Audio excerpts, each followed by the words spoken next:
जय हिंद दोस्तों, डीके आईक्यूएल में आपका स्वागत है। आज हम लोग बात करने वाले हैं एक बहुत ही शानदार टॉपिक पर बात करेंगे और इस टॉपिक का नाम है जनगणना यानी सेंसस। सेंसस 2011। तो जनगणना 2011 से क्वेश्चन पूछने की चांस है, क्योंकि अभी हाल फिलहाल में जो भी एग्ज़ाम हो रहा है, कोई भी कंपनी कराए तो उसमें जनगणना से क्वेश्चन ज़रूर पूछा जा रहा है। तो ज़्यादा टाइम नहीं लेते हुए बहुत कम समय में ये जितने भी जनगणना के टॉपिक से क्वेश्चन पूछे जा सकते हैं, उसका टोटल हम डिटेल में बात करेंगे। डीजीएचएस का एग्ज़ाम बहुत सामने है, नो डाउट, लेकिन अगर आप अदर एग्ज़ाम का भी कोई भी तैयारी करते हैं तो उसके लिए भी बहुत बेनिफिट होने वाला है। टोटल ये डिटेल है, ठीक है ना, जनगणना से। तो आप नोट्स भी बना सकते हैं, इसका पीडीएफ भी मिल जाएगा मेरे टेलीग्राम चैनल डीके आईक्यूएल ऑफिशियल पर। आपको अगर पीडीएफ की ज़रूरत है तो आप मेरे को पर्सनल मैसेज भी कर सकते हैं टेलीग्राम पर, तो वहाँ से भी हम आपको दे देंगे, ठीक है। चलिए दोस्तों, हम लोग शुरू करते हैं। ये जनगणना का टॉपिक है, ठीक है। यहाँ पे सेंसस का टॉपिक है। देखिए, जनगणना जो हुआ था 2011 में, उसी से रिलेटेड इसमें क्वेश्चन, ये जो भी क्वेश्चन बनते हैं तो उसी का ये हम लोग क्वेश्चन देखेंगे। देखिए, अधिकतम अब पूछ देगा कि 2011 के जनगणना के अनुसार अधिकतम जनसंख्या घनत्व किस राज्य में है, ठीक है। तो जो हम लोग का मेन पॉइंट है उसको हम देखते चलेंगे। तो 2011 के जनगणना के अनुसार अधिकतम जनसंख्या घनत्व किस राज्य का है, ठीक है। तो अधिकतम जनसंख्या घनत्व किसका है, तो बिहार का हो जाएगा, ठीक है। थोड़ा सा और हम जूम कर लेते हैं ताकि अच्छा से दिखे।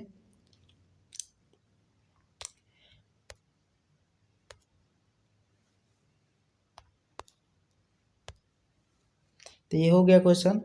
लेकिन ये नंबर 1 पर, जैसे जनसंख्या घनत्व सबसे ज़्यादा कहाँ पे है, तो बिहार में। लेकिन ये भी पूछ सकता है कि 2011 के जनगणना के अनुसार दूसरा स्थान जनसंख्या घनत्व में किसका है, तो पश्चिम बंगाल का है।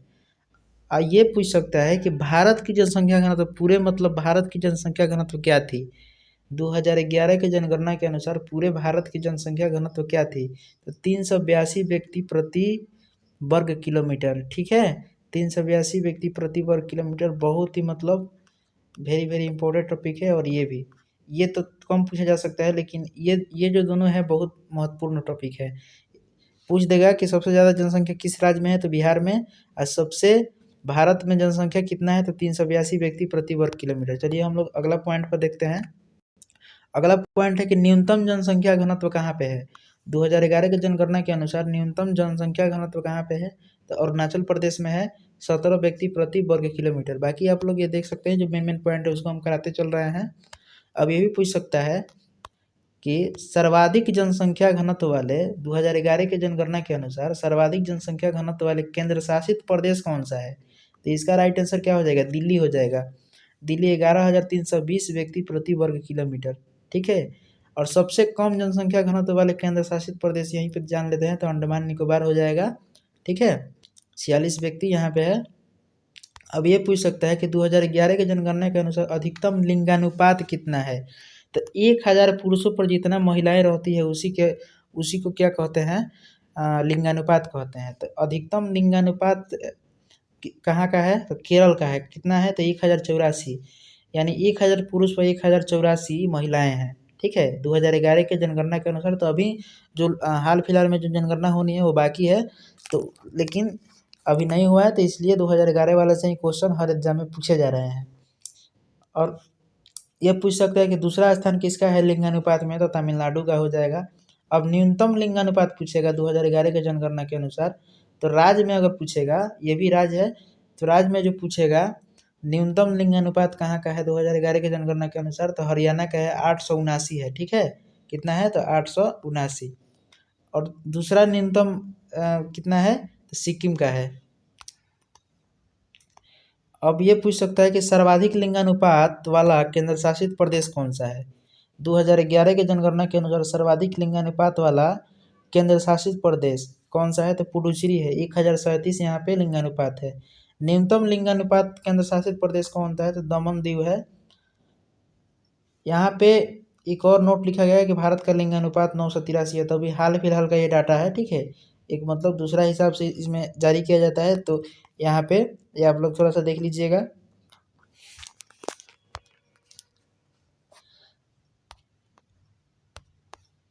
अब बात करते हैं कि सर्वाधिक साक्षरता दर कहाँ का है। तो सबसे ज़्यादा मतलब पूछे जाने वाला प्रश्न, सर्वाधिक साक्षरता दर कहाँ का है।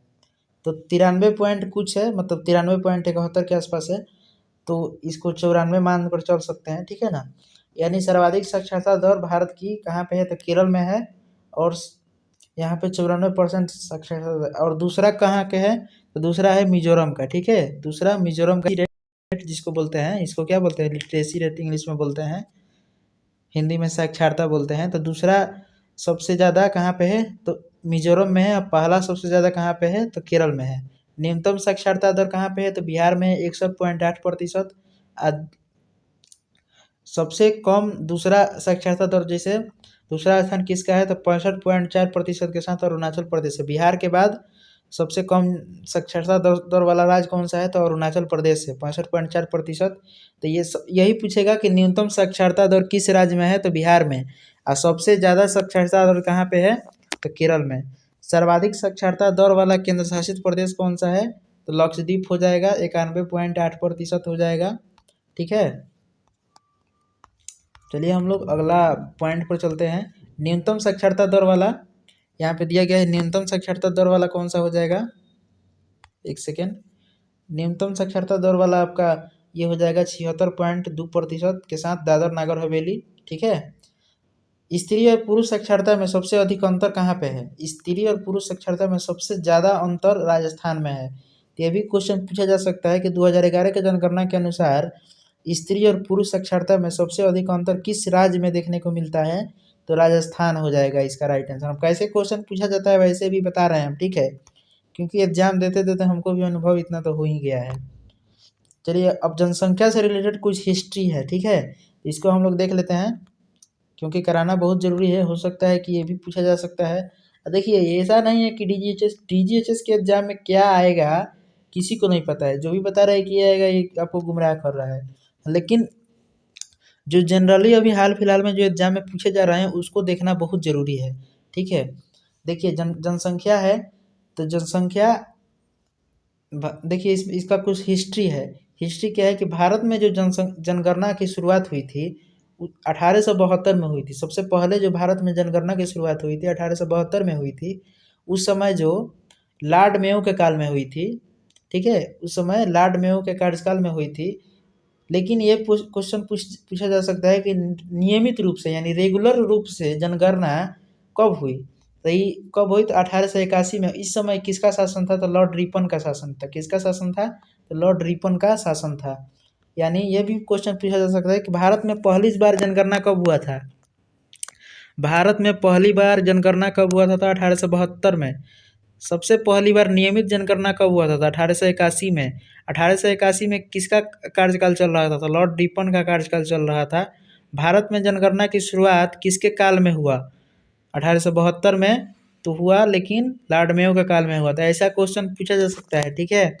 देखिए यहाँ पे विश्व का भी जिक्र किया गया है। विश्व में सर्वप्रथम जनगणना कराने का श्रेय किसको जाता है, विश्व में सर्वप्रथम जनगणना कराने का श्रेय किसको जाता है, तो स्वीडन को जाता है। 1749 में हुआ, ठीक है। जनगणना जो होता है उसका सबसे उच्च अधिकारी कौन सा होता है, तो register general and census commission of India, ठीक है। इसका उच्च अधिकारी यही होता है, register general and census commissioner of India होता है। स्वतंत्र भारत की यह कौन सी जनगणना थी, जो 11वां जो जनगणना थी 2011 में जो हुआ था, चौथा नंबर का मतलब जनगणना था, तो 7वीं जनगणना थी 2011 वाली स्वतंत्र भारत की, ठीक है। स्वतंत्र भारत की कौन सी थी, तो 7वीं थी। लेकिन अगर पूछा जाए कि ऐसे कौन सी थी, तो 15वीं हो जाएगी।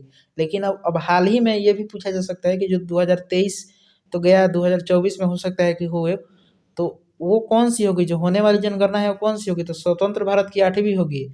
और आपका ऐसे जब से शुरू हुआ है तब से कौन सा हो जाएगा, तो 16वां जनगणना हो जाएगा, ठीक है। तो ये सब थोड़ा सा फैक्ट आप लोग याद रखिए, ठीक है ना। अब क्वेश्चन पूछा जा सकता है कि 2011 के आंकड़ा के अनुसार 2011 के आंकड़े के अनुसार भारत की जनसंख्या 121 करोड़ है, जो विश्व की कुल जनसंख्या का कितना प्रतिशत है, 17.5%। लेकिन अब बढ़कर अब सबसे ज़्यादा मतलब भारत में, आप लोगों को पता होगा कि जनसंख्या के मामले में पूरे विश्व में भारत नंबर 1 पर हो गया है। 2011 की जनगणना के अनुसार एससी यानी आपका एससी यानी शेड्यूल कास्ट की संख्या कितना है, तो 20 करोड़ है। सबसे ज़्यादा एससी जनसंख्या वाला राज्य कौन सा है, तो उत्तर प्रदेश है। यानी शेड्यूल कास्ट की जनसंख्या सबसे ज़्यादा कहाँ पे है, तो उत्तर प्रदेश में। 2011 के जनगणना के अनुसार एसटी की जनसंख्या 10 करोड़ है। सबसे ज़्यादा एसटी यानी शेड्यूल ट्राइब की वाला राज्य कौन सा है, तो मध्य प्रदेश है। ये सब क्वेश्चन पूछा जा सकता है। अब ये सबसे हॉट क्वेश्चन बनेगा कि जो दशकीय वृद्धि है 2001 से 2011 में, 2011 में दशकीय वृद्धि कितना रही, यानी 2001 से 2011 के दौरान भारत की जनसंख्या की वृद्धि दर क्या रही, तो 17.64 रही। ठीक है, जैसे लिखा गया है 17.7, लेकिन 17.64 रही। एक्यूरेट आप याद रखिए। चलिए, जो नगरीय जनसंख्या थी 2011 में जनगणना के अनुसार देश की कुल जनसंख्या में नगरीय जनसंख्या कितनी थी, तो 31.2% थी, जबकि ग्रामीण जनसंख्या 68.8% थी। ठीक है, अब देखिए, अब राष्ट्रीय जनसंख्या नीति 2000 के अंतर्गत जनसंख्या की स्थिरता प्राप्त करने का लक्ष्य 2045 से 2070 कर दिया गया था। इससे पहले 2045 था, जनसंख्या का स्थिरता करने का लक्ष्य था 2045 था। ठीक है, लेकिन इसको बढ़ाकर क्या कर दिया गया, 2070 कर दिया गया। यानी ऐसा क्वेश्चन पूछा जा सकता है कि राष्ट्रीय जनसंख्या नीति 2000 के अंतर्गत जनसंख्या में स्थिरता का प्राप्त करने का लक्ष्य कब तक रखा गया था, तो 2045। अब इसको बढ़ाकर कितना किया गया है, तो 2070। ठीक है, अब सर्वाधिक जनसंख्या वाला राज्य अभी कौन सा है वर्तमान में, तो ये उत्तर प्रदेश अभी भी है, रहना भी चाहिए, क्योंकि ये सबसे बड़ा स्टेट के रूप में सबसे ज़्यादा डिस्ट्रिक्ट भी है यहाँ पे। और महाराष्ट्र दूसरा स्थान रखता है, ठीक है, जनसंख्या में। उसके बाद आपका इधर वेस्ट बंगाल हो जाएगा, फिर बिहार हो जाएगा। थोड़ा सा डाटा देखना पड़ेगा, ऐसे बिहार थोड़ा सा देखना पड़ेगा, लेकिन दो ही तक पूछता है, इतना ध्यान रखिए। और तीसरा में बिहार ही हो जाएगा।